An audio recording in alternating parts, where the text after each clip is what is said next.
What's good, y'all? I am Slime Green Beats, and these are my beat making tips for 2024. These are basically like my 5 best beat making tips that I can give you right now. I have about like 7, 8 years of experience in beat making at this point, and like maybe like 15 to 20 in music in general.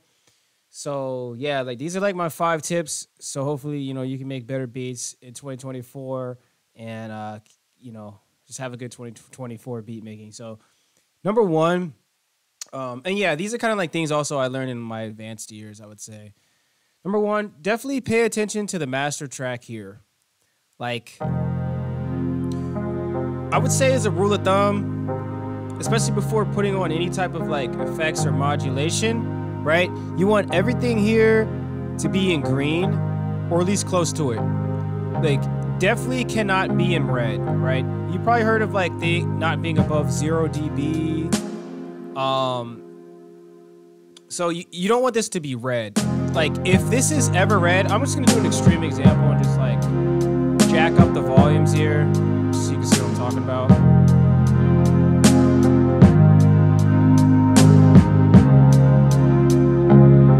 Like, when you're first starting off especially, it might be hard to even tell like anything's wrong with it, because I'm listening to headphones. It doesn't sound that bad. But like, if you ever see red here, don't even export the beat. Like, this should never be above 0 dB. Like, do not even export the beat if it is in the red here. I try to keep it in the green. I think like the it's just like a stoplight. If it's red, don't go forward. You might get hit. If it's yellow, slow down. If it's green, okay, you're good. Like, FL, FL. Yeah, like, do not go in the red here. Like, do not export a track. That goes for these slots as well, but especially in the master, do not go in the red. Keep it green as much as you can. Like, and your overall beat will sound better. Like, I can have the exact, like, everything could be the same by the track, but if it's in red, if I just jack up the volume, I don't control the volume well enough, and it's in red, whole track is ruined. Don't export in red. Don't even have this in red in the master track. All right, yeah. Tip number 2, get you a standalone instrument. I say this a lot, but like, get you a standalone piano, as in like a piano that's not attached to FL Studio. And I look at this a lot like in sports, like practicing before a game, right? Like Monday through, say, Friday, you practice to play like Saturday or something like that, right? Like, this is like the practice before the game. The game is beat making. Get this practice in. And I have a standalone piano. I have a standalone guitar. I have a standalone electric guitar. I have a standalone bass guitar. I have a standalone acoustic guitar, which I actually gave to my dad. But I have like multiple standalone instruments, and they all help they all help my overall sound. Like, guitar, it just helps me understand how a guitar is supposed to sound on a beat. Helps me understand like what a guitar is and like all those little details. Bass guitar definitely helped me with my bass lines and just help me make better bass on my beats. So if you struggle with bass on your beats, definitely get a bass guitar. I highly recommend that. And piano is just like if you want to make good melodies on your own or just whatever that involves a piano and beat making, get your standalone piano. It will help. So like all these things, like when you do it outside of FL, when you get those reps in, you get way better. And don't worry about being new to any of these. I just started playing guitar like 3 years ago, but like time flies. You know what I'm saying? Like I'm 3 years in guitar. I remember when I was like a straight up noob. Like, when you first start guitar, you're like, guitar to me is a hard instrument to play, especially compared to piano. So, but like now I'm like 3 years in. I'm still not like amazing. I'm still not like freaking Kurt Cobain or like whoever's like super good at guitar. I listen to Palace. That's a nice band to listen to if you like guitar, like the acoustic or like the reverb guitar type of vibe. But yeah, like I'm not like that spectacular, but just learning a little bit has helped me a lot. So like, yeah, don't be afraid to just pick it up. There's probably some instruments you'll like more than others. Like, I like playing piano the most. I like guitar, kind of. Bass guitar, I'm like, yeah. So yeah, like yeah, definitely get a standalone instrument. Tip number 3, do not follow so hard. So like we're kind of like back on the beats here. Don't follow so hard. Like as in don't feel like you have to fit in a specific genre or anything like that, or you have to make a beat a certain way. I know I teach like how to make beats and whatnot, but like I try to be very open-ended with this stuff. I think I do a pretty good job of it. But like you don't make beats your own way. Like have your own style. I can't tell you how many beats I've sold specifically because the artist just liked how unique the beat was. Like I would not have sold that beat I wouldn't have sold a beat that day, or I wouldn't have had that track. Like it would like the rapper might have not picked a track when I pulled up to the studio. Like it would like that was like the reason I got any type of like progress, like or play or success or money or whatever you want to call it. Like unique beats work. Don't feel like you have to fit in a certain genre. Genres shift. You're not gonna shift.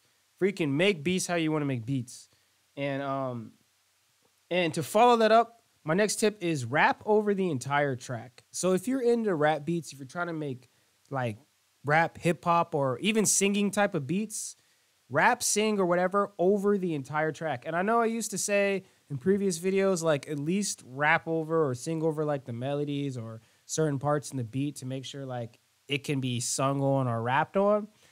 I recommend you rap through the entire thing to make sure it's arranged correctly. Because I had a moment where I was in the studio with the rapper and like we were going through beats to select, and like I played like half the beat and he was really going into it, and then the way I like arranged it or shift or changed up the beat was just too weird, and like it kind of ruined that moment. So like if I just would have kept it consistently, we probably would have recorded a really nice track because he was really feeling that beat at that time for that part of the beat. So like definitely rap over the entire beat and make sure the whole thing is rappable. You know, if you can't rap over it, yeah, like it needs to get past you. Like, man, that is a dang good tip, I'm telling you.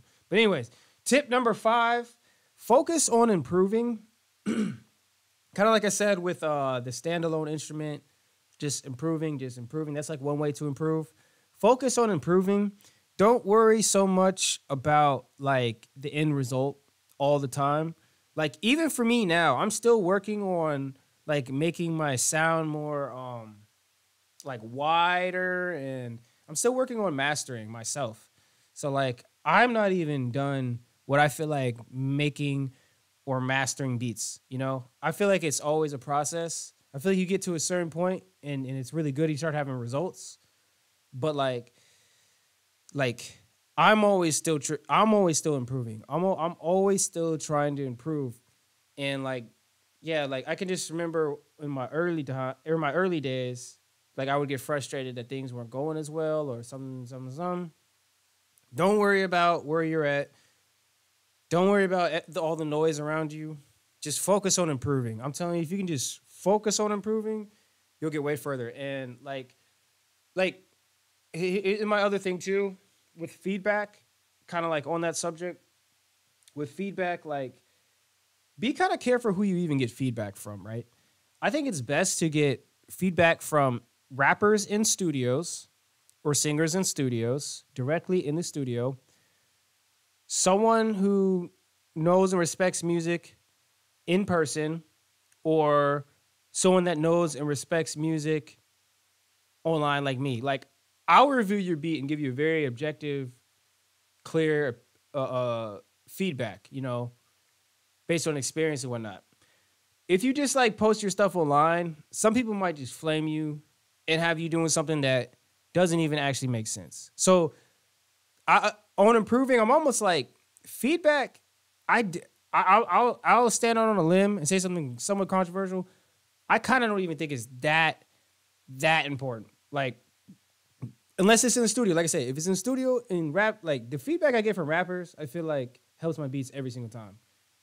The feedback I get from really talented individuals helps my beat. Really talented beat makers helps my beats every time.